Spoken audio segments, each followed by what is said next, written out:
यहाँ पर पहला प्रश्न दिया है।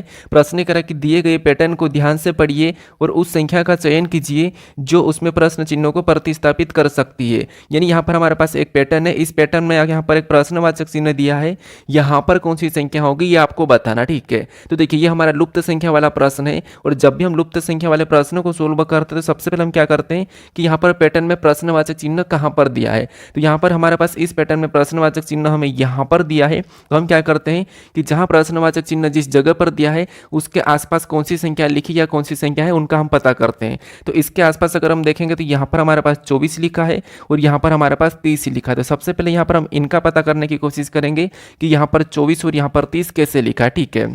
तो यहाँ पर इस 24 और 30 को कैसे पता करेंगे, तो यहाँ पर ऊपर वाली संख्या का हम ऐसा कुछ करेंगे कि हमें यहाँ पर 24 मिले। तो यहाँ पर देखिए अगर हम यहाँ पर सिंपल सा देखते हैं तो इनको प्लस करने पर तो आ नहीं रहा है, लेकिन अगर हम यहाँ पर 8 को अगर यहाँ पर 24 बनाना है तो 8 का अगर हम यहाँ पर 3 गुना कर देंगे तो 8 3 24 हो जाएगा, ठीक है। और सेम तरीके से इधर से भी यहाँ पर 10 को भी 3 गुना कर देंगे तो यहाँ पर कितना हो जाएगा, 10 का 3 गुना 30, ठीक है। तो यहाँ पर हमें 3 गुना दिख रहा है। या सेम लॉजिक यहाँ पर भी लगा सकते हैं, तो यहाँ पर हम लगा सकते हैं, यानी कि 7 का 3 गुना करेंगे तो 7 का 3 गुना कितना होता है 21।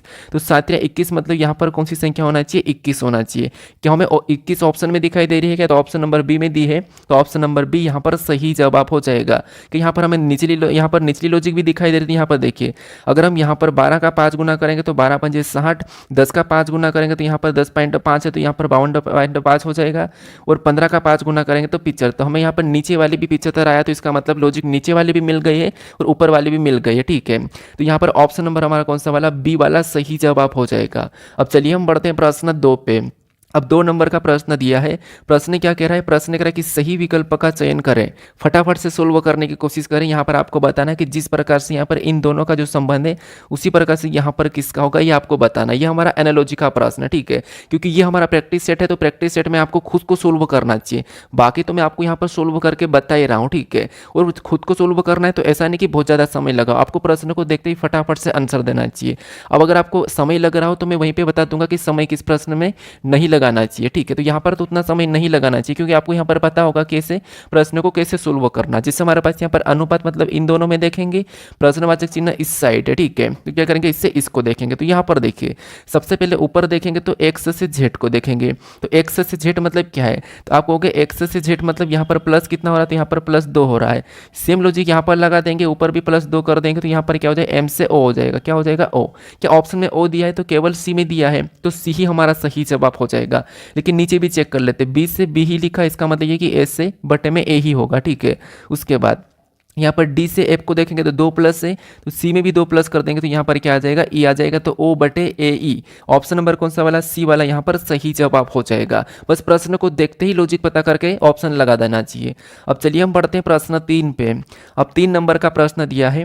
प्रश्न क्या कह रहा है, प्रश्न कह रहा है कि दिए गए विकल्पों में से विषम संख्या को चुनिए, यानी विषम युग्म चुनिए, ठीक है। तो हमारे पास यहाँ पर कुछ संख्या है और इस संख्या में हमारे पास क्या है, ये 3 संख्या एक जैसी होगी, एक अलग है, तो उसका हमें यहाँ पर चयन करना है, यानी कि असंगत का। तो फटाफट से यहाँ पर चॉइस कीजिए कि कौन सी अलग है और कौन सी एक जैसी है। तो पहला तरीका क्या है प्रश्न सोल्व करने का, कि यहाँ पर देखेंगे कि यह संख्या में किसी का वर्गघन दिख रहा, तो वर्गघन तो नहीं दिख रहा, और संख्या थोड़ी सी बड़ी है, तो क्या करेंगे, या तो हम आपस में जोड़ के देखेंगे या फिर क्या करेंगे घटा के। तो मान लो जोड़ के देखते हैं, यानी अगर हम 2 और 2 को जोड़ेंगे तो 4, 4 और 4 को जोड़ेंगे तो 8, यहाँ पर यो कितना हो रहा है, 8 हो रहा है। 6 और 0 को जोड़ेंगे 6, 6 में 7 को जोड़ेंगे तो यहाँ पर कितना हो रहा है, 13 हो रहा है। फिर 6 और 3 को जोड़ेंगे तो 9, 9 में 9 को जोड़ेंगे तो यहाँ पर कितना हो रहा है, 18 हो रहा है। फिर यहाँ पर 3 और 4 को जोड़ेंगे तो 7, 7, 7, 14, यहाँ पर कितना हो रहा है, 14 हो रहा है। क्या आपको यहाँ पर कहीं ना कहीं अलग दिखाई दे रहा था, आपको कि ये सम संख्या, ये सम संख्या, ये सम संख्या, ये हमारे पास अभाज्य संख्या कहो या विषम संख्या, ये अलग है, मतलब इन तीनों से ये वाली अलग है, तो इसका मतलब यही हमारा असंगत यानी कि विषम हो जाएगा। यहाँ पर आप एक और तरीका लगा सकते हो, कैसा देखिए, जिसे इन दोनों को प्लस करेंगे तो पीछे वाली संख्या प्राप्त होगी, यहाँ पर इन दोनों को प्लस करेंगे तो ये 9 प्राप्त होगा, इन दोनों को प्लस करेंगे तो ये 7 प्राप्त होगा, लेकिन इन दोनों को प्लस करेंगे तो 7 प्राप्त नहीं होगा, तो इसीलिए ये हमारा भी असंगत इधर से भी मिल रहा है, ठीक है। तो ऑप्शन नंबर बी यहाँ पर सही जवाब हो जाएगा। ऐसा नहीं कि देखिए कोई स्टूडेंट ये वाला लॉजिक लगाया होगा तो कोई पहले वाला लगाया, तो कोई कुछ और लगाया होगा, तो ऑप्शन आपका यही वाला सही होगा, ठीक है। अब चलिए हम बढ़ते हैं प्रश्न 4 पे। अब 4 नंबर का प्रश्न दिया है। प्रश्न क्या कह रहा है, प्रश्न कह रहा है कि अन्य विकल्पों में बेजोड़ विकल्प ज्ञात कीजिए। मतलब ये सेम टाइप का प्रश्न है, जैसे वो वाला संख्या वाला था, ये हमारा शब्द वाला है। तो यहाँ पर देखिए दिया है हमारे पास जोश दिया है, उदासीनता दिया है, उसके बाद उत्साह दिया है, प्रफुल्लता दिया है। तो इसमें से आपको ये बताना है कि एक अलग कौन सा है। तो फटाफट से चॉइस करने की कोशिश करें। ये तो हमें सिंपल दिख रहा है, कैसे सिंपल देखिए, जैसे आपको पता है जोश और उसके बाद उत्साह और यहाँ पर प्रफुल्लता एक ही बात है, लेकिन उदासीनता ये अलग है, मतलब उदास होना अलग है, तो ये वाला हमारा असंगत होगा, इन तीनों से ये अलग है, ठीक है, उदासीनता। तो ऑप्शन नंबर हमारे पास कौन सा वाला बी सही जवाब हो जाएगा। अब चलिए हम बढ़ते हैं प्रश्न 5 पे। अब 5 नंबर का प्रश्न दिया है। प्रश्न क्या कह रहा है, प्रश्न कह रहा है कि दी गई आकृति में कितने आयत है, बताइए इस आकृति में कितने आयत है। ठीक है, आप लोग कहते हैं कि आयत थोड़ा सा आप लेवल बढ़ाइए, तो यहाँ पर सही तो कीजिए। पहले मुझे ये कमेंट करके बताना कि आपने कितने प्रश्न को सही किए हैं। आप एक भी कमेंट नहीं करते, या फिर किस प्रश्न का कौन सा आंसर आपको जवाब देना चाहिए, और आप कहते हैं कि लेवल बढ़ाइए। ठीक है, तो बताइए यहाँ पर इसका सही जवाब क्या है। तो यहाँ पर देखिए, जिससे अगर हम यहाँ पर देखते हैं तो सबसे पहले आयत मतलब क्या है कि कोई सी भी, मतलब बस हमें तो यहाँ पर भुजा गिनना है, तो यहाँ पर गिन लीजिए।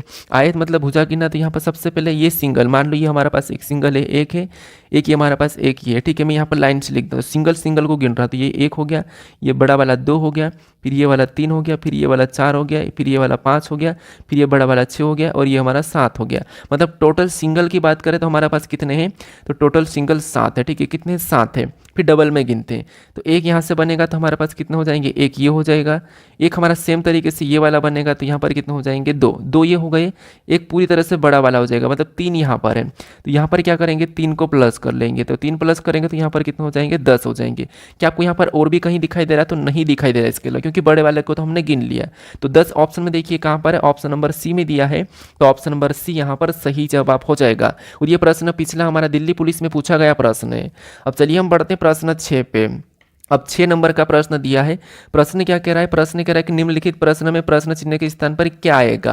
यानी यहाँ पर हमारे पास एक सीरीज है, ठीक है, यानी कि संख्याओं की श्रृंखला श्रेणी दी है और इसी में एक प्रश्नवाचक चिन्ह दिया है। यहाँ पर कौन सी संख्या आएंगी ये आपको बताना है। तो यहाँ पर फटाफट से सोल्व करने की कोशिश करें। मैंने आपको वैसे तरीके बता रखे कि संख्या अगर अचानक बढ़ने लगती है तो वहाँ पर आपको गुणा करके देखना, ये तरीका मैंने बता रखा, क्योंकि वर्गघन तो कर नहीं सकते अभी, तो यहाँ पर गुणा करके देखेंगे। क्योंकि 7 से 8, मतलब अगर हम 7 से 8 की ओर जाते हैं तो 7 से 8 जैसा क्या करेंगे तो अंतर देखोगे तो 1 ही होगा, लेकिन गुणा करेंगे तो आ जाएगा। किससे, 7 का 1 गुना करेंगे तो 7 एकम 7, और इसी एक को, यानी कि इसी एक को क्या करेंगे, प्लस कर देंगे तो 8। ठीक है, इतना क्लियर होगा। फिर 8 से 18, मतलब 8 का क्या करेंगे अभी 2 गुना, तो 8 का 2 गुना 16 हो जाएगा। इस 16 में क्या करेंगे, इसी 2 को, मतलब 2 गुना मतलब 2 प्लस करेंगे तो 18। फिर 18 से 57 की ओर जाएंगे तो 18 का कितना गुना करेंगे, तो 18 का 3 गुना, 18 तेरी 54, 54 में इसी 3 को प्लस करेंगे, यानी कि 3 को प्लस 3 गुना करके 3 प्लस कितने हो जाएंगे 57। तो लॉजिक क्या मिल रही, 1 गुना 1 प्लस 2 गुना 2 प्लस 3 गुना 3 प्लस, यानी यहाँ पर संख्या पूछा तो यहीं से हमारे पास आंसर आ जाएगा। किससे, 57 को क्या करेंगे, पैटर्न के हिसाब से 4 गुना करके 4 प्लस कर लेंगे, तो 57 का, यानी कि 50 का 4 गुना कितना होता है, तो आपको 200 होता है। 7 का 4 गुना कितना होता है, तो 28 होता है। हमें 4 प्लस करना है, यहाँ पर क्या करना है, 4 प्लस करना है, तो 28 में 4 32, यानी कि 232 होना चाहिए। यहाँ पर क्या होना चाहिए, 232 होना चाहिए। तो 232 क्या ऑप्शन में दिया है, तो ऑप्शन नंबर बी में दिया है। ऑप्शन नंबर बी हमारा यहाँ पर सही जवाब हो जाएगा। अब आगे बढ़ना है तो हमें यहाँ पर क्या करना होगा, इसका वापस से 5 गुना प्लस 5, ठीक है, 5 गुना प्लस 5, तो यहाँ पर एक बार करके देख लीजिए, 5 गुना प्लस 5, तो 2 का 5 गुना कितना होता था आपको, 10, यानी कि यहाँ पर हो जाएगा 1000। 32 का इधर क्या करेंगे, 32 दिया तो आगे फिर 5 गुना करेंगे तो 100 कितने हो जाएंगे, 61 हो जाएंगे, यानी कि सॉरी 100 मतलब 160 हो जाएंगे, 5 प्लस कर देंगे तो 65, मतलब ये भी सही है। तो ऑप्शन नंबर यहाँ पर बी हमारा सही जवाब हो जाएगा। अब चलिए हम बढ़ते हैं प्रश्न 7 पे। अब 7 नंबर का प्रश्न दिया है। प्रश्न क्या कह रहा है, प्रश्न कह रहा है कि एक निश्चित भाषा में यहाँ पर फोर्स को 51048 लिखा जाता है, यहाँ पर शार्प को 73605 लिखा जाता है। उसी भाषा में यहाँ पर शेरपा को कैसे लिखा जाएगा, यह हमें प्रश्न पूछा है। ठीक है, अब देखिए यहाँ पर क्या करेंगे, सबसे पहले आपको पता है कि कूट क्या दिया है, तो यहाँ पर लेटर का कूट हमें संख्या दिया है, यहाँ पर भी लेटर का कूट संख्या दिया है। तो जब भी आपको लेटर का कूट संख्या दिया जाता है तो उस कंडीशन में हम क्या करते हैं, उन लेटर को संख्या में बदलते हैं। तो यहाँ पर हम संख्या में बदल के देखते हैं। सबसे पहले देखिए हम क्या करते हैं आगे से, यानी एप को क्या अगर संख्या में बदलेंगे तो एप कितने नंबर पर 6 नंबर पर आता है, वो कितने नंबर पर 15 नंबर पर आता है, फिर आर कितने नंबर पर 18 नंबर पर आता है। कि ये संख्या हमें यहाँ पर कहीं ना कहीं दिखाई दे रही, तो नहीं दिखाई दे रही, हमें यहाँ पर नहीं दिखाई दे रही। तो अब हम क्या कर सकते हैं, हैं, पीछे से चेक करके देखते हैं। यानी अगर हम यहाँ पर इधर से ई को देखेंगे तो ई कितने नंबर पे, 5 नंबर पे, यहाँ पर 9 दिख रहा, इधर से भी कुछ नहीं होना है, मतलब यहाँ से कुछ हो ही नहीं रहा है। मतलब इसको भी देखिए, ए से हमारा 19 पे आता है लेकिन 7 लिखा है। अगर हम इसको पीछे से सोल्व करते हैं, जैसे पी 16 पे आता है लेकिन 7 लिखा है, 16 को आपस में जोड़ेंगे तो 7 हो जाएंगे। फिर यहाँ पर आर 18 पे आता है, 18 को आपस में जोड़ेंगे तो 9 होंगे, वो लॉजिक भी नहीं लगना है। तो फिर क्या कर सकते हैं, अब हमें आपको क्या करना है इस कंडीशन में, जैसे यहाँ पर सी का बताना है और यहाँ पर सी का कोड क्या दिया है, तो सी का कोड यहाँ पर 4 दिया है मान लो, क्योंकि यहाँ पर 5 लेटर है, यहाँ पर 5 संख्या है, यहाँ पर 5 लेटर है, यहाँ पर 5 संख्या, मतलब इसके ही कूट हमें चुराना होगा। तो सी का 4 दिया तो यहाँ पर सी का 4 ले लेंगे। हमें ऑप्शन में भी 4 दिखाई दे रहा है, इसका मतलब हमें इन्हीं का कूट चुराना है। अब ई का क्या है, तो ई का देखेंगे तो 8 है, तो यहाँ पर हम 8 को ले लेंगे। फिर बाद में यहाँ पर आर का कोड क्या है, तो आर का कोड देखेंगे तो इधर से इसमें क्या दिया है, तो 0 दिया है, यहाँ से भी आर का कोड 0 ही दिया है, तो यहाँ पर हम 0 ले लेंगे। फिर हम यहाँ पर पी का बताना है, पी का कोड यहाँ पर क्या दिया है, 5 दिया है, तो यहाँ पर हम क्या करेंगे, 5 को ले लेंगे। ए का कोड बताना है और ए का कोड क्या दिया है, तो ए का कोड हमें 6 दिया है, तो यहाँ पर 6, तो यहाँ पर 48,056 ऑप्शन में देखिए कहाँ पर है, तो ऑप्शन नंबर बी में दिया है, तो ऑप्शन नंबर बी यहाँ पर सही जवाब हो जाएगा। ठीक है, वैसे हमारे पास शायद प्रश्नों में बी ही भी आ रहा है। अब चलिए हम बढ़ते हैं प्रश्न 8 पे। अब 8 नंबर का प्रश्न दिया है, प्रश्न क्या कह रहा है, प्रश्न कह रहा है कि 4 विकल्पों में से एक विकल्प का चयन करें जो प्रश्न चिन्ह में दिए गए पहले 2 पद से समानता रखते हैं। मतलब यहाँ पर क्या है कि जो प्रश्न में दिए गए पहले 2 पद से समानता रखता है, इसका मतलब क्या है कि ये देखिए एनालॉजी का ही प्रश्न कैसा भी पूछ सकता है। ऐसा पूछ सकता है कि निम्नलिखित विकल्पों में से संबंधित विकल्प का चयन करें, या फिर सादृश्यता को पूर्ण करें, या फिर जिस प्रकार पहली संख्या का संबंध दूसरी संख्या है, तो दूसरी संख्या तीसरी संख्या से कैसे संबंधित है, ऐसा भी प्रश्न बन सकता है। आपको बस यहाँ पर ये करना है कि जैसे यहाँ पर अनुपात, समानुपात, अनुपात दिया तो हमें यहाँ पर चेक करना है इसका रिलेशन। कैसे देखिए, जैसे 23 से 10 को, 23 से क्या करेंगे, 13 को देखेंगे, मतलब क्या था आपको कि -10। अगर सेम लॉजिक यहाँ पर लगाते हैं तो यहाँ पर 54 में से भी क्या करेंगे, -10 करेंगे, मतलब यहाँ पर क्या आना चाहिए, 44 आना चाहिए। ऑप्शन में देखेंगे तो सी में दिया है, आसान प्रश्न है। देखिए यहाँ पर ये होता है कि सोल्व करने का तरीका और लॉजिक पता होना चाहिए। ठीक है, बाकी प्रश्न तो आसान होते हैं, हर प्रश्न आसान होता है। अब चलिए हम बढ़ते हैं प्रश्न 9 पे, क्योंकि जो प्रश्न आपसे नहीं बनता ना, उसमें कहीं ना कहीं लॉजिक आपने उस प्रश्न को प्रैक्टिस किया ही नहीं होगा, मतलब उस लॉजिक को कभी आपने छेड़ा ही नहीं होगा, इसीलिए उस लॉजिक से आपको नहीं बन रहा। नहीं तो अगर आप डेली प्रैक्टिस करते हो, तो आपको पता है कि यहाँ पर कितनी कितनी लॉजिक लग सकती है, ये आपको अगर पता चल गया तो आप आसानी से सोल्व कर लोगे। तो कठिन वही लगता है जिसको आपने प्रैक्टिस नहीं किया है, तो इसीलिए मैं कह रहा हूँ कि आप प्रैक्टिस कीजिए, आसानी से आपको हर प्रश्न सोल्व होगा। अब यहाँ पर देखिए प्रश्न करें कि दर्पण को नीचे दर्शाए अनुसार mn पर रखे जाने पर दिए गए संयोजन के सही दर्पण प्रतिबिंब का चयन करें। यहाँ पर mn रेखा दी है, ठीक है, और इसका प्रतिबिंब इस साइड कैसे बनेगा ये बताना। कि यहाँ पर समय लग सकता है क्या, नहीं, क्योंकि हमें गलती निकालना। देखिए कुछ स्टूडेंट क्या करेंगे, यहाँ पर पूरा बनाएंगे, पूरा बनाने की जरूरत ही नहीं। पी कैसा बनेगा, इधर आके क्यू की तरह दिखाई दे रहा। क्या यहाँ पर ए का बनेगा, नहीं बनेगा, ऑप्शन नंबर बी नहीं हो सकता है। क्या ये डी की तरह दिखाई दे रहा, पी नहीं दिखाई देगा, ये भी नहीं होगा। कि यहाँ पर एक और गलती निकाल देते, क्या ए उल्टा होगा, नहीं होगा, तो ऑप्शन नंबर डी भी नहीं हो सकता है। हमने यहाँ पर 101% यहाँ पर ऑप्शन नंबर एलिमिनेट किया है, क्योंकि पी यहाँ पर पी का बनेगा तो ए हो नहीं सकता है, पी इधर आके क्यू की तरह दिखेगा तो डी नहीं बन सकता है।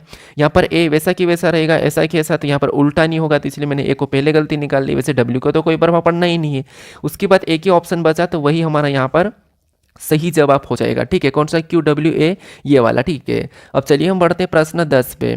अब 10 नंबर का प्रश्न दिया है, प्रश्न क्या कह रहा है, प्रश्न यहाँ पर कह रहा है कि उस विकल्प का चयन कीजिए जिसमें दी गई आकृति एक्स निहित है, घूर्णन की अनुमति नहीं है। घूर्णन मतलब घुमाने की अनुमति नहीं है। ठीक है, तो ये जो एक्स आकृति दी है ये किस विकल्प में दिखाई दे रही है, ये आपको देखना है। तो अब देखिए, सबसे पहले देखिए, कुछ स्टूडेंट यहाँ पर बहुत कंफ्यूज होंगे, लेकिन आप इतना सा हिस्सा देखो ना, इतना सा हिस्सा देखो, और इसके अंदर आधा हिस्सा त्रिभुज वाला जो लाइन बनी हुई, ये वाली लाइन आप देख लो कहाँ पर दिखाई दे रही है। तो आपको हो गए, आप यहाँ पर कंफ्यूज होंगे डी और, क्योंकि इसमें तो वैसे कुछ दिखाई नहीं दे रही है, इसमें भी नहीं दिखाई दे रही, लेकिन बी और डी में आप कंफ्यूज हो जाओगे। लेकिन यहाँ पर देखिए, ये जो लाइन है नीचे की ओर जा रही है, जबकि इसमें नीचे की ओर कोई लाइन नहीं गई है, कोई लाइन नहीं गई है, तो यहाँ पर हम इसको नहीं लेंगे, तो ऑप्शन नंबर यहाँ पर बी वाला सही जवाब हो जाएगा। ठीक है, यानी कि ऑप्शन नंबर बी में ये दिखाई दे रहा है, ऑप्शन नंबर बी में निहित है। अब चलिए हम बढ़ते हैं प्रश्न 11 पे। अब 11 नंबर का प्रश्न दिया है, प्रश्न क्या कह रहा है, प्रश्न कह रहा है कि निम्नलिखित 4 में से तीन संख्या जोड़े, एक निश्चित तरीके से एक जैसी है और एक अलग है, विषम चुने। सेम प्रश्न, जैसे मैंने आपको उस टाइम शब्द वाला और संख्या वाला बताया था, वैसे आपको यहाँ पर भी विषम चुना। इसमें से तीन एक जैसे होंगे, एक अलग है, उसका हमें चयन करना है। तो संख्या को देखिए, यहाँ पर हमारे पास जोड़े में है, यानी कि युग्म में है, ठीक है, युग्म में है, समूह में है। तो हम क्या करेंगे, जैसे छोटी से बड़ी है, छोटी से बड़ी, छोटी से बड़ी, छोटी से बड़ी, तो जब भी हम क्या करते हैं, संख्या में कोई संबंध देखते हैं तो छोटी से बड़ी का पता करते हैं। तो यहाँ पर 11 से 127 मतलब 11 का वर्ग करेंगे तो कितने हो जाएंगे, 11 का वर्ग 121, 11 का वर्ग कितना होता है, तो 121 होता है। और यहाँ पर 127 लिखा मतलब क्या है, +6 किया है। यहाँ पर भी 13 का वर्ग करेंगे, 13 का वर्ग कितना होता है, तो आपको होगा 169 होता है। और यहाँ पर 175 मतलब क्या है, +6 किया है। फिर यहाँ पर 9 का वर्ग करेंगे तो 9 का वर्ग होता है 81, कितना होता है 81। और 81 से यहाँ पर 90 लिखा मतलब क्या है, इसमें 9 प्लस किया है। फिर यहाँ पर देखिए 8 का भी वर्ग करेंगे, 8 का वर्ग कितना होता है, तो 64 होता है। यहाँ पर क्या लिखा है 70 मतलब इसमें भी +6 हो रहा है। क्या आपको यहाँ पर कोई अलग दिखाई दे रहा था, आपको होगा इसमें 9 प्लस हो रहा है, बाकी में सभी में 6 प्लस हो रहा है। तो यही वाला हमारा असंगत होगा। तो ऑप्शन नंबर सी यहाँ पर सही जवाब हो जाएगा, ठीक है। वर्गघन आपको याद होना चाहिए। अब चलिए हम बढ़ते प्रश्न 12 पे। अब 12 नंबर का प्रश्न दिया है। प्रश्न करा कि विकल्पों में दी गई उस आकृति की पहचान कीजिए जिसमें प्रश्न चिन्ह के स्थान पर रखने पर तार्किक रूप से श्रृंखला पूर्ण हो जाएगी। मतलब यहाँ पर हमारे पास आकृति श्रृंखला है, ठीक है, यानी ये आकृति श्रृंखला है। इसी श्रृंखला में यहाँ पर कौन सी आकृति होगी ये आपको बताना होगा। तो किसी भी एक चीज़ को लेकर आगे बढ़िए। एक एक आकृति में देखिए, किसी भी एक ऑब्जेक्टिव, किसी भी मतलब कोई भी चिन्ह हो, को लेटर हो, किसी भी एक को लेकर आगे बढ़िए, चेक कीजिए, आपका प्रश्न आसानी से सोल्व होगा। कैसे, मान लो यहाँ पर हम 7 को देखते हैं, यहाँ पर 7 है, यहाँ पर 7 है, अगले में 7 यहाँ पर चले गया मतलब इसमें चले गया है। फिर अगले में देखेंगे, फिर अगले में देखा तो 7 और वापस से इसी स्थान पर आ गया है। फिर अगले में देखें तो यहाँ पर 7 गया मतलब ऊपर और चले गया है। इसका मतलब क्या है कि 7 यहाँ पर 7 देखिए, यहाँ पर था, फिर ऊपर गया, फिर यहाँ पर नीचे आया, फिर ऊपर गया, फिर अगला यहाँ पर नीचे आ जाना चाहिए, मतलब 7 यहाँ पर होना चाहिए अगले में। कहाँ पर, नीचे की ओर। ऑप्शन में देखेंगे तो केवल ए में है, तो option number B C D हो नहीं सकता है। लेकिन फिर भी हम यहाँ पर एक और लेटर को चेक कर लेते हैं। अब मान लो किसको चेक करते हैं, यहाँ पर बी को देखते हैं। अब बी कहाँ पर है, यहाँ पर है, इसमें देखेंगे बी कहाँ पर है, तो बी यहाँ पर है। अब बी यहाँ था लेकिन ऊपर में कहाँ चले गया, तो यहाँ पर चले गया, ये वाला। फिर आगे बी कहाँ पर आया, तो यहाँ पर आया है। फिर आगे बी कहाँ पर चले गया, तो नीचे मतलब सीधा, और यहाँ से और यहाँ पर आया। तो अगले वाला बी कहाँ जाना चाहिए, तो यहाँ पर जाना चाहिए। तो यहाँ पर केवल एक ही, यहाँ पर भी है, मतलब यही वाला सही जवाब हो जाएगा, बी यहाँ पर तो आ जाएगा, ठीक है। क्योंकि 7 नीचे आएगा, 7 बीच में नहीं आएगा, तो इसीलिए इसको हम हटा देंगे। तो ऑप्शन नंबर ए यहाँ पर सही जवाब हो जाएगा। चाहो तो आप एक चिन्ह को और भी चेक कर सकते हो। कैसे, देखिए, जैसे यहाँ पर देखिए, एक और मैं बता देता हूँ। जैसे यहाँ पर आई है, आई यहाँ पर है, फिर बाद में अगले में ये नीचे गया, फिर अगले में वापस ऊपर चले गया, फिर अगले में फिर नीचे गया, ये रहा, तो अगले में वापस ऊपर चले जाएगा, तो यहाँ पर है, तो ऑप्शन नंबर ए यहाँ पर सही जवाब हो जाएगा। अब चलिए हम बढ़ते प्रश्न 13 पे। अब 13 नंबर का प्रश्न दिया है। प्रश्न क्या कह रहा है, देखिए यहाँ पर हमारे पास कथन दिया है और यहाँ पर निष्कर्ष दिया है। 2 कथन है, 3 निष्कर्ष। ये हमारा कौन सा है, कथन निष्कर्ष का प्रश्न है, मतलब न्याय निगमन का, ठीक है। तो यहाँ पर हमें कथन को समझना होगा, कथन को सत्य मानना होगा। तो कथन क्या कह रहा है कि सभी स्कैनर क्या है, प्रिंट है, यानी यहाँ पर जितने भी, मान लो ये कौन है, स्कैनर है, ठीक है, ये सभी के सभी जो स्कैनर है, ठीक है, ये क्या है, स्कैनर है, और सभी के सभी स्कैनर क्या है, तो इसका कहना है कि प्रिंटर है। तो सभी के सभी स्कैनर प्रिंटर है, इसका मतलब क्या, ये प्रिंटर के अंदर आ जाएंगे। प्रिंटर का मैं पी ले लेता हूँ, स्कैनर का एस ले रहा हूँ, ठीक है, समझने के लिए। अब दूसरे को देखिए, दूसरा क्या कह रहा है कि कुछ स्कैनर यहाँ पर कॉपियर है, यानी कि जो कुछ स्कैनर है वो क्या है, कॉपियर है। तो हम क्या करेंगे, ऐसा बनाएंगे कि कुछ स्कैनर है वो कॉपियर है, तो कॉपियर का मैं के ले लेता हूँ। अब डायग्राम हमारा ऐसा बनना। अब निष्कर्ष क्या कह रहा है इसके बारे में देखिए। अब पहला कह रहा है कि कुछ प्रिंटर कॉपियर है। जब कुछ यहाँ पर सारे स्कैनर प्रिंटर के अंदर है, तो यहाँ पर हमें कुछ कॉपियर प्रिंटर दिखाई दे रहा है, तो दिखाई दे रहा है, इसका मतलब ये वाला सही कह रहा है कि कुछ प्रिंटर कॉपियर है। अब यहाँ पर दूसरा क्या कह रहा है कि कोई कॉपियर प्रिंटर नहीं है। जब हमारे पास कुछ प्रिंटर कॉपियर थे तो कोई नहीं होगा, कुछ तो है। यहाँ कह रहा है कि कोई नहीं है, तो ऐसा नहीं है, कुछ है। यहाँ पर कोई नहीं है कह रहा है, लेकिन यहाँ पर तो कुछ है, इसीलिए ये गलत होगा। तीसरे को देखेंगे, कुछ प्रिंटर स्कैनर है। जब सारे के सारे स्कैनर प्रिंटर है तो कुछ तो होंगे, तो इसीलिए ये वाला तीसरा भी सही है। तो पहला और तीसरा अनुसरण करता है। ऑप्शन में देखिए पहला और तीसरा कहां पर है, तो ऑप्शन नंबर ए सी में दिया है, तो ऑप्शन नंबर सी यहां पर सही जवाब हो जाएगा, ठीक है। अब चलिए हम बढ़ते हैं प्रश्न 14 पे। अब 14 नंबर का प्रश्न दिया है। प्रश्न क्या कह रहा है, प्रश्न कह रहा है कि उस समुच्चय का चयन करें जिसमें दी गई संख्याएं आपस में उसी प्रकार संबंधित है जिस प्रकार प्रश्न में दिए गए समुच्चय की संख्याएं आपस में संबंधित है। प्रश्न को पढ़ना जरूरी है, क्योंकि आपको पता है कभी कभी प्रश्न ये पूछ रहता है कि उस समुच्चय का चयन करें जिसमें दी गई संख्या आपस में उसी प्रकार संबंधित नहीं है जिस प्रकार संख्या यहाँ पर समुच्चय में संबंधित है। तो यहाँ पर जो संबंधित होगी वैसी वाली फिर यहाँ पर आपको नहीं ढूंढना होगा, ठीक है। तो ये प्रश्न पढ़ने के ऊपर आपको रहता है कि प्रश्न पूछ क्या रहा है, तो इसीलिए इसीलिए मैं कह रहा हूँ कि प्रश्न पढ़ना चाहिए, प्रश्न को एक बार नज़र डालना चाहिए ताकि गलत ना हो, क्योंकि आप थोड़ी सी गलती करोगे प्रश्न आता हुआ गलत हो जाएगा, नंबर कटेगा, वो खुद कटेगा वो अलग, उसके बाद साथ साथ दूसरे नंबर को भी काट के ले जाएगा, क्योंकि माइनस मार्किंग है।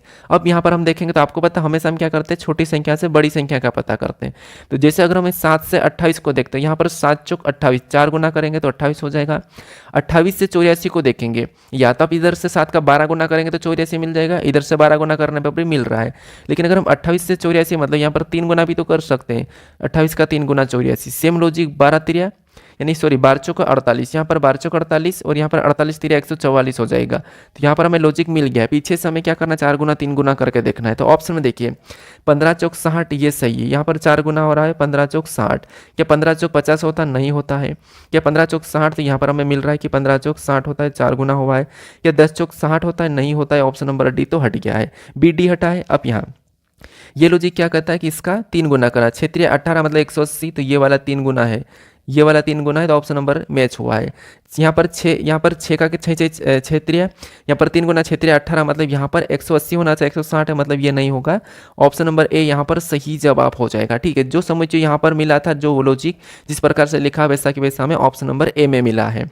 अब चलिए हम बढ़ते हैं प्रश्न 15 पे। अब 15 नंबर का प्रश्न दिया है।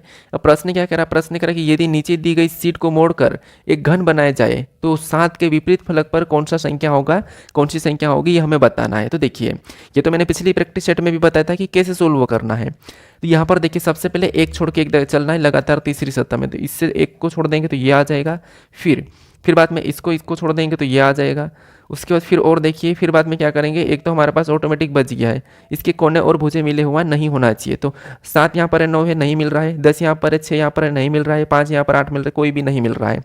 हमें किसका पूछा है, तो हमें यहाँ पर 7 का पूछा है, 7 के सामने 9 है, तो ऑप्शन नंबर यहाँ पर ए वाला यहाँ पर सही जवाब हो जाएगा। 5 का पूछा जाता तो 8, 8 का पूछा जाता तो 5, 10 का पूछा जाता तो 6, 6 का पूछा जाता तो 10। ठीक है, अब चलिए हम बढ़ते हैं प्रश्न 16 पे। अब 16 नंबर का प्रश्न दिया है। प्रश्न क्या कह रहा है, प्रश्न कह रहा है कि उस विकल्प का चयन कीजिए जिसमें दी गई आकृति निहित है, घूर्णन की अनुमति नहीं है। ये जो आकृति हमें यहाँ पर और दी है, ये आकृति किस विकल्प में है ये आपको बताना है, घुमाने की अनुमति नहीं है। तो बताइए यहाँ पर कि ये आकृति किस विकल्प में दिखाई दे रही है। तो हमें अगर हम यहाँ पर ध्यान से देखेंगे तो गोल तो सभी में, बस हमें यहाँ पर गोल तो सभी में, ये तो स्पष्ट रूप से दिखाई दे रहा है कि गोल सभी आकृति में है, इसमें नहीं है तो सी को तो हटा देते हैं। उसके बाद अब हमें ये लाइन मैच होती हुई मिलना चाहिए, ये जो लाइन दिखाई दे रही है इतनी सी लाइन, ये वाली लाइन मिलना चाहिए। ये वाली लाइन हमें यहाँ से दिखाई दे रही है, इधर दिखाई दे रही, नहीं दिखाई दे रही, यहाँ पर भी नहीं दिखाई दे रही, वैसी की वैसी यहाँ पर दिखाई दे रही है। तो ऑप्शन नंबर कौन सा वाला, यहाँ पर ए वाला सही जवाब हो जाएगा, ऑप्शन नंबर ए। अब चलिए हम बढ़ते हैं प्रश्न 17 पे। अब 17 नंबर का प्रश्न दिया है। प्रश्न कह रहा है कि शब्दकोश के अनुसार शब्दों को विपरीत क्रम में लगाए, यानी कि इसको शब्दकोश के अनुसार शब्दों को विपरीत क्रम में लगाना है।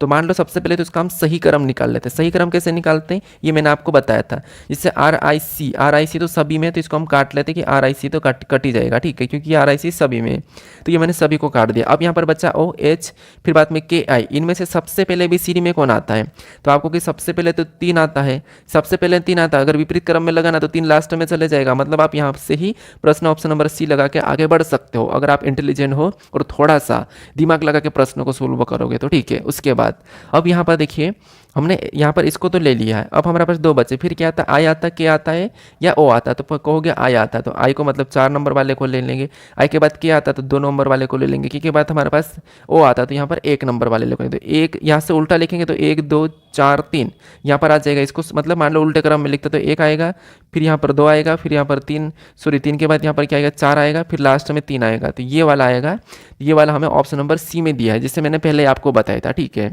अब चलिए हम बढ़ते प्रश्न 18 पे। अब 18 नंबर का प्रश्न दिया है।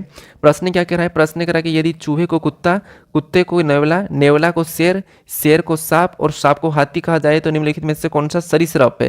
यानी देखिए जो रीजनिंग के प्रश्न जितने भी आते हैं वो केवल 15 से 20 सेकंड के अंदर ही सोल्व होने वाले आते हैं। बस हमें तरीका होना चाहिए, प्रैक्टिस करना चाहिए। बाकी अगर प्रैक्टिस होती नहीं तो आप 2 मिनट भी लगा देते हो एक ही प्रश्न को सोल्व करने में। लेकिन एग्जाम अगर मान लो कि 1 घंटे की हो रही है और उसमें आपको 20 क्वेश्चन किसके मिल रहे हैं, रीजनिंग के मिल रहे हैं, 20 क्वेश्चन मैथ्स के मिल रहे हैं, फिर बाद में 20 आपको मिल रहे हैं हिंदी या इंग्लिश के, या फिर 20 आपको मिल रहे हैं जीके जीएस के। तो ये मैं जीडी का बता रहा हूँ। अब इसमें अगर 20 क्वेश्चन आ रहे हैं और इसमें आप 2-2 मिनट लगा रहे हो, इसका मतलब क्या है कि आप एक ही एक ही सब्जेक्ट के 40 मिनट लगा दोगे तो प्रश्न उतना नहीं आता है। कम से कम अगर 20 क्वेश्चन है तो उसको आप 12 से 15 मिनट में ही कर लो। क्यों? क्योंकि 15 चौक 60 मतलब 1 घंटा, यानी कि आपको एवरेज 15 मिनट में करना चाहिए। तो वो 15 मिनट के लायक ही प्रश्न आता है। ये तो आप प्रैक्टिस नहीं करते हो इसीलिए, ठीक है। तो यहाँ पर देखिए, यहाँ पर क्या कहा है कि जैसे अगर इसने क्या कहा लास्ट में कि कौन सा सरीसृप है, और सरीसृप यानी कि सांप को इसने क्या कहा? हाथी का। इसका मतलब क्या? हम भी हाथी कहेंगे तो सांप सरीसृप होता है, तो हाथी ऑप्शन नंबर डी सही जवाब हो जाएगा। इतना बहुत आसान प्रश्न था। अब चलिए हम बढ़ते हैं प्रश्न 19 पे।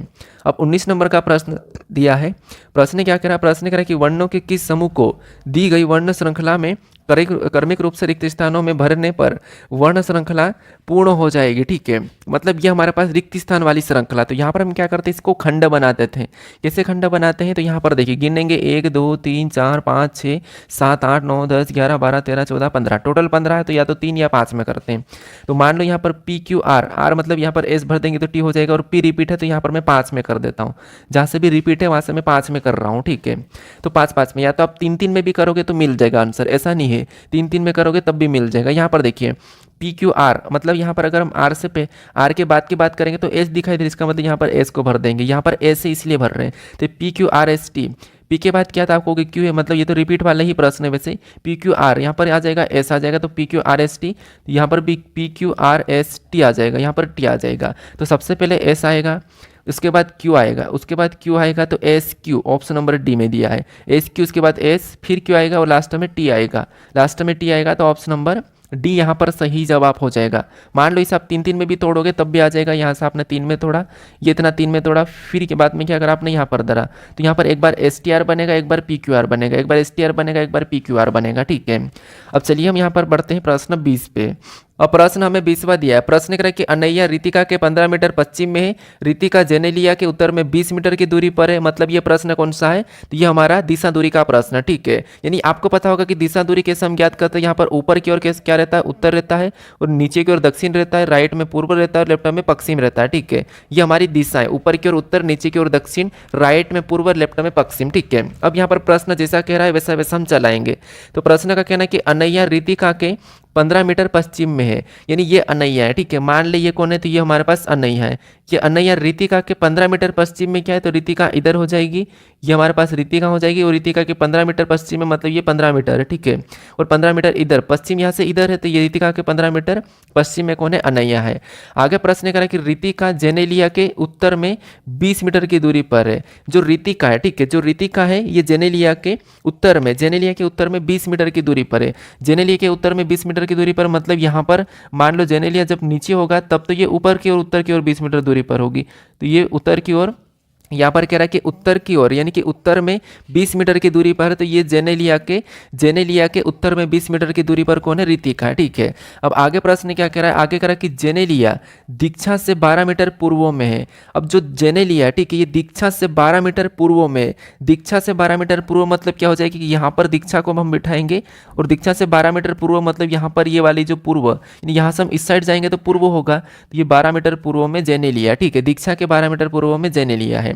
आगे प्रश्न क्या करा? आगे करा कि फेजा दीक्षा के उत्तर में, जो फेजा है ये दीक्षा के, ठीक है, जो फेजा है दीक्षा के उत्तर में 16 मीटर की दूरी पर है। यानी यहाँ पर दीक्षा है, दीक्षा के उत्तर में फेजा 16 मीटर की दूरी पर। इसका मतलब क्या है कि फेजा यहाँ पर ये 16 हो जाएगा, और यहाँ पर फेजा आ जाएगी, ठीक है।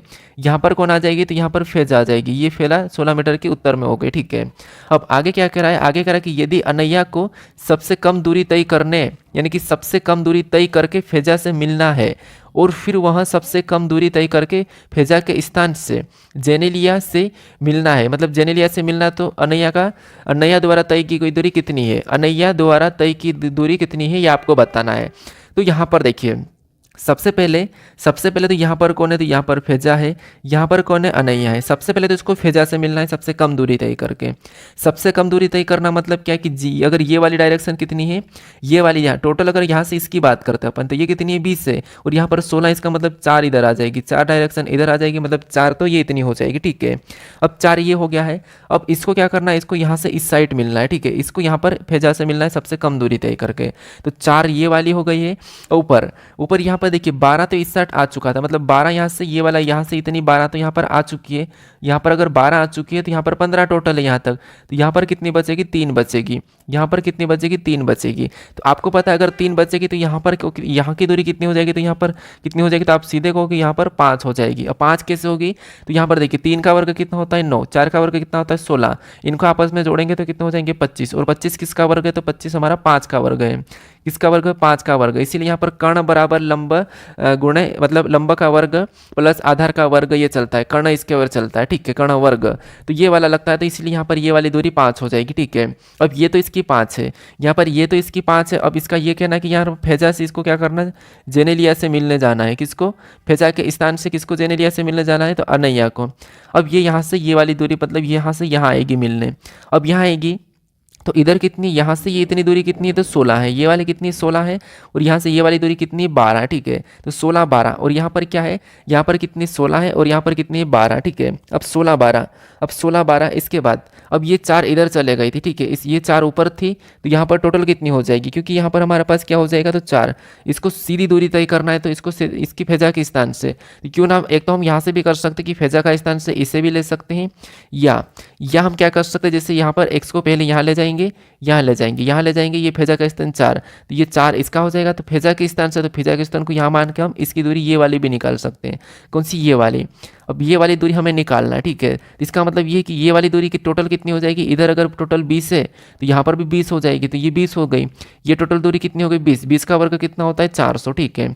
अब ये दूरी कितनी हो गई, तो ये दूरी तो 20 हो गई थी ये वाली। अब ये वाली दूरी कितनी है, मतलब ये वाली दूरी कितनी है, तो आप कहोगे ये वाली दूरी हमारे पास 12 है।